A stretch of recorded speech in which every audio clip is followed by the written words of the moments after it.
But so here's the TD Ameritrade website. It is www.tdameritrade.com. Hopefully that's clear on the screen. And then once you go to tdameritrade.com, you go to open a new account. It's really that simple. And I will step us through the process. I will say once we open a new account and get a username and password, this is how you actually log into your account. So you actually put your username there, your password, and click login. And then you will be able to go into your account. Then you will be able to pull the ticker of a particular stock. And then you will be able to buy that particular stock, a particular index, a particular ETF. But the first step is to open a brokerage account, such as we described before, TD Ameritrade, E-Trade, Robinhood, etc. So let's go through opening a new account. So I click on this, and then you come up to this screen. And let me blow this up for the audience, for those who are looking at this on a cell phone. So you would come to a select account screen. Now on the select account screen, you have the most common accounts that people open. The retail investor, that means the mom and pop, the you and I, accounts that we would open. And so you do not have to go through all of this stuff, retirements and all of these. You just stay up in the common area, the most common account. So what's really cool about the way TD Ameritrade does it, when you click on it, it actually tells you really good detail on what that account is. So you kind of click on what is applicable for what you're trying to do. So if you want an individual account just for yourself so that you can buy a stock or an option, then you would click individual and look at it here. This is an account that you can invest in stocks and bonds. It's just for you. Standard account for one owner. Yes. And so forth. So it's pretty simple. If you're married and you want a joint account with your husband or your wife, this is a type of account that gives you full ownership to all account holders, 2 or more adult owners, not a minor. When one dies, the other one has full rights to the account. So as a married person, you may want to choose that. And then you have your traditional IRAs for, retirement stuff. And then you have your UTMA and UGMA accounts here. And this is what I have for my children. And so, and it tells you what this account is for. And this account is for minors. If you want to teach your children how to invest and they're minor, then you will open one of these accounts. And I have a UTMA for my children. So sometimes used to save for children education.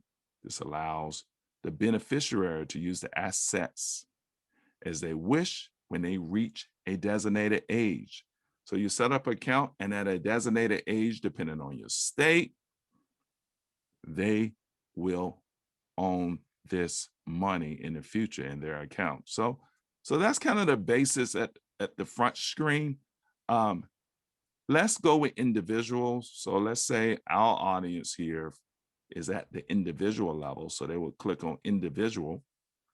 And then you will say open an individual account. This is the setting you would want. And so you click on this. And so I want to share this for a second here. This is important. And let me see if I can reduce the screen a bit here. So these are the steps in opening an account. First, you're going to put in your contact information, then your personal information, then your financial information. The computer system is going to do a review based on the information that you put in, some analytics in the background. Then you agree to the terms of the brokerage firm, the TD, the E-Trade, and then you assign yourself a user ID and security password. So that's just literally the process here. Now, because I'm going to do a fake account, once I get to this level, I'm going to get stopped. So but I'm gonna literally show you how simple it is to open an account and really, invest for yourself. And that's what this is really all about. So here's what it says. Welcome. This is what you would need. Social security number, these type of items if you're not a citizen of the United States or a permanent resident, and your employer information. All right. So far, so good, guys. Are we good? Yes, You're doing great. All right. So let's do that. Let's create a name, John. This is optional, but let's say Moneymaker. John Moneymaker Doe. Right? I love it. You like it? I love it. All right. And then his email address may be John Doe at Gmail.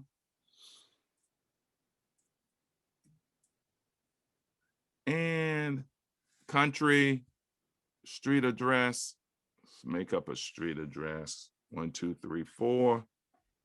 Let's say it's in New York somewhere. And telephone number. Since we're feminists in Seattle, at least that's where I am, we'll go 123 12. Let me go back out. 123 1222. I just made up a number, right? And then you agree to the terms. And that was the personal information. Put that in. And then you go to the next section. Let's see if I can get this to show up. My screen reduced on me. Did the screen reduce on you guys too? It did. It yeah, did. just a little bit. All right, let me pull it over. You see? Yeah, So that we're was good. the contact information. It's really that simple. The next thing we will be putting in is the personal information. So let's put in a birth date. We want to be at least 21 years old. So let's put 0707. Let's put 1997.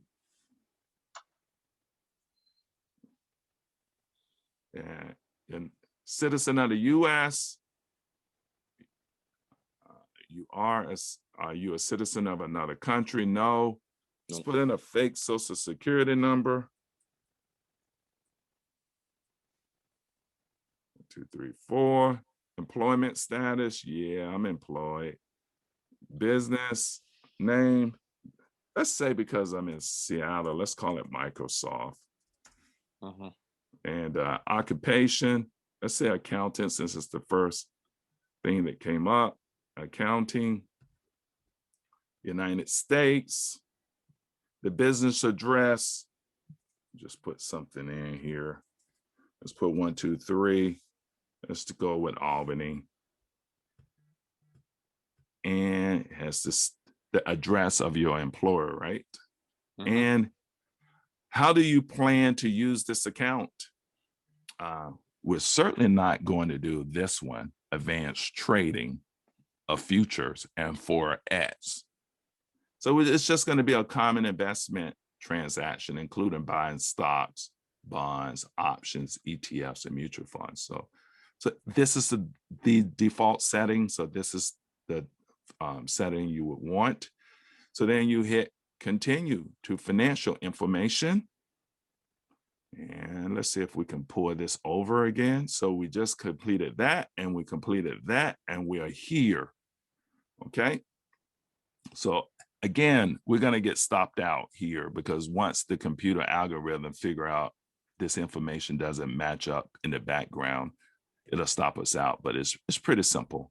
So annual income, guys, I'm here to tell you, well, I better not say that. I will say, some would say it's somewhat difficult for these firms to corroborate your income. So we'll put this. We'll say I'm a net worth. We'll put it here. So your annual income, your net worth, Your liquid, let's say we put the same. What is the source of your income? Employment wages, working for a job. What is the source of the funds? Ongoing deposits, like ongoing wise, how will you fund this account? Employment wages. And then here's an interesting one. Are you or your spouse, or is any member of your immediate family living in the same household licensed by a brokerage company or a regulator or exchange? Absolutely not. We're just regular people. And are any of your family members on the board of directors, 10% shareholder of a public traded company? No. And so these are the standard. And then I would just go with the standard FDIC insurance for your brokerage account, which covers up to $500,000. So then you would just go here and you would hit continue to review information. Let me pull this over so you guys can see it. And so you can see that I have gone through these steps, and now it's just, you get an opportunity to review all of the information you put in. And so what the brokerage company is going to do is, behind the scenes, it's going to match your social security number with your name. And based on that, it's going to know that, you guys are one and the same. Some of this other information, some of us would say that it's more difficult to corroborate some of this other information, but certainly social security number with name will be corroborated. This stuff is, some would say, is very difficult to corroborate.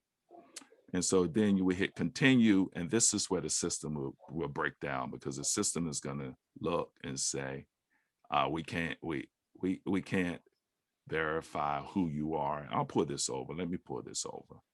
So system said we were unable to verify your identity. So, make some edits here between your name, but you guys get the general idea. You put this in, and then once you put this in, you're good to go. After this, they corroborate your name and your social security number. You create a password, you create a user account, and then you have an account. And when you're creating your password and user ID, there is a linkage to go to whatever checking account that you would like to fund this particular account with. So at the user password stage, they will ask for the routing number of the bank so that electronically you can take money from that bank and transfer it here to this brokerage account. And that's how you'll fund this online brokerage account. And then from there, inside of this brokerage account, that's where you can buy your stocks. So I hope that made sense. I did a lot of talking, but essentially it's really back to this home screen and open an account on tdameritrade.com.